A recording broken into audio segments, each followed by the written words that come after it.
Andrew Titley. Andrew is a local rider and obviously knew the course well, handling the corners better than anyone had in practice and going through the split point in 1 minute 58 seconds. But over the drop-off, his feet came out of his pedals and he lost a second or two, though it could have been much more painful.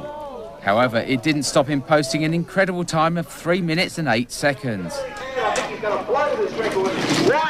That gave him a comfortable win in the juniors, and it wasn't until another local rider, Ian Collins, went off that anyone else got close.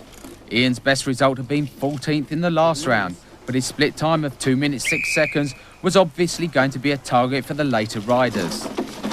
Once again, like with the French in the first round of the World Cup, Ian's flowing ride demonstrated how important it is for downhillers to really know the course they're racing, as he finished in a time of 3 minutes 16 seconds. Racing up the echelon, I should expect. As the seeded riders started coming through, it became clear just how good those runs were. Stephen Hassel had come 8th in Beth Gallet, but the tight corners caused him to ground and damage his pedals. And with his feet always on the verge of coming out of the cleats, he was unable to maintain full power.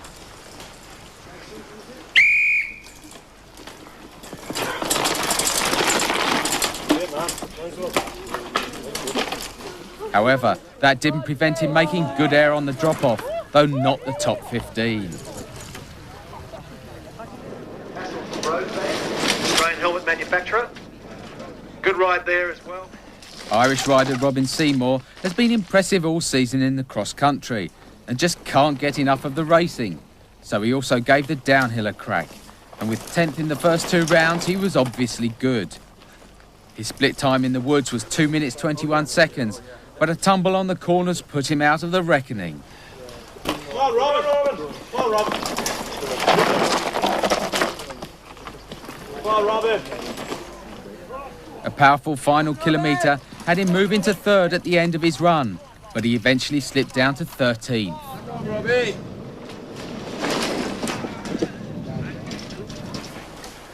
The first rider to get close to Collins was Paul Plunkett. His split time of 2 minutes 14 seconds was only 8 seconds outside the leaders, and though he couldn't keep it as smooth in the woods, he blasted into the main arena and took his second top 10 result on the trot with a time of 2 minutes 26 seconds, which also gave him 10th overall in this series. Like event at Hunter Mountain. Alistair McLean had looked good through the wooded sections in Scotland when he finished 6th, but he was struggling all the way here, constantly having his rhythm broken up by roots and stumps. His split time was 2 minutes 22 seconds, and despite his final efforts that took him into 5th when he finished, he was knocked down to 14th by the end.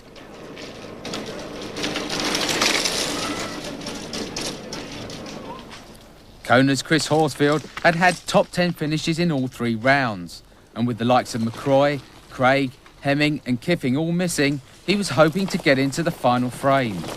But as with so many of the riders, he seemed to be having to work too hard in the woods to keep up the speed, with the result that he overcooked it on the corners.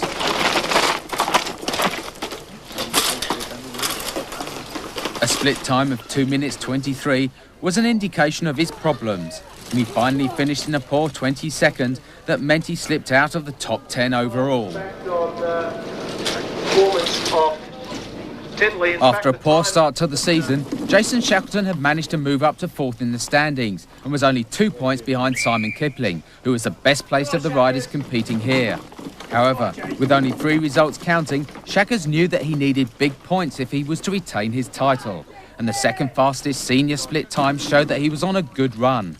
But surprisingly, since he's also an elite class cross-country rider, he lost time to Collins on the pedalling sections, and though he moved into 2nd, he was 6.5 seconds adrift, but for the moment was leading the series.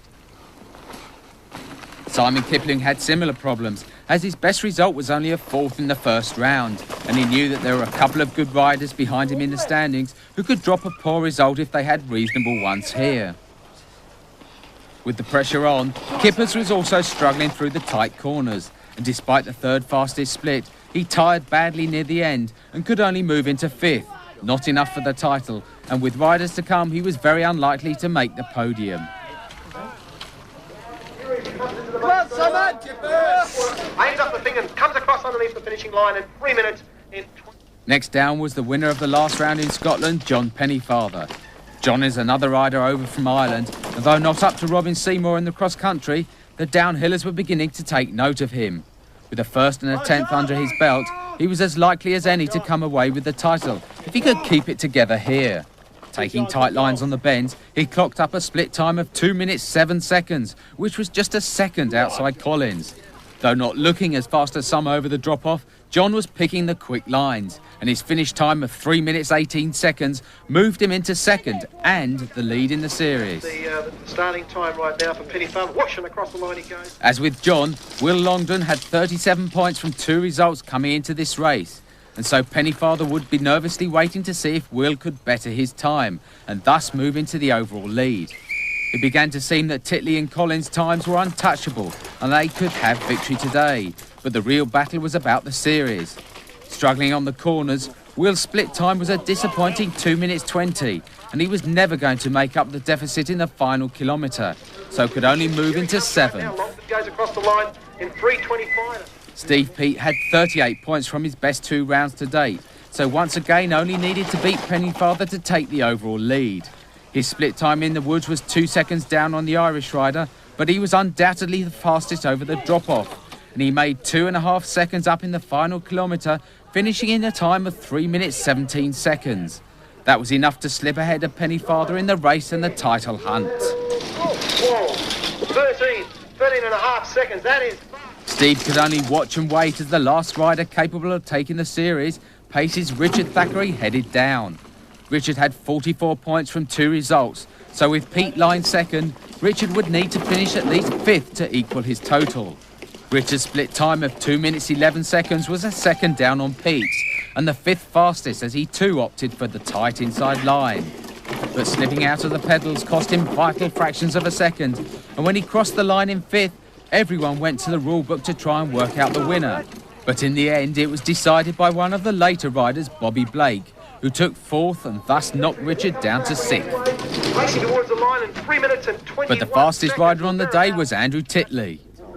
I didn't have any trouble in the trees. It's just when I came onto the field near the end, I actually clipped out my pedals and sort of went down on the crossbar, which was a bit painful.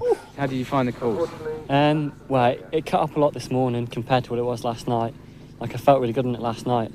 This morning, it cut up and I was all over the place, but managed to stay on and went fairly quick. It seemed a bit slow through trees up at top. Like, you couldn't get much speed because it were all twists and turns and that, but the bottom bit were fast. I jump up there, all right. And you only just edged out Richard, didn't you? Yeah, only just a bit unlucky, but... That's the way of downhilling, though, really, isn't it? That's what makes it exciting. It helps get nerves up, out pressures, and that one actual run. In the end, it could hardly have been closer amongst the medal winners, though Jason McCroy still held on to 4th despite only 2 races.